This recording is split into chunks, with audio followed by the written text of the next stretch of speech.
On PC and mobiles, I will show you in a few moments how to join Final Fantasy XIV Island Sanctuary Discord server. It's the same method on both PC and mobiles. For this, we will open a browser on your PC or mobile, can be whichever.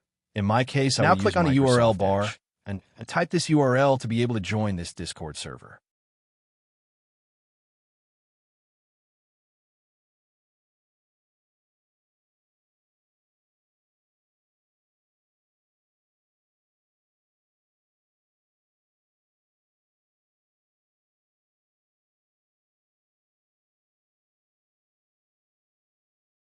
Doing this will automatically start your Discord application if you have it installed. Then click Join, and you'll have access to the Discord server.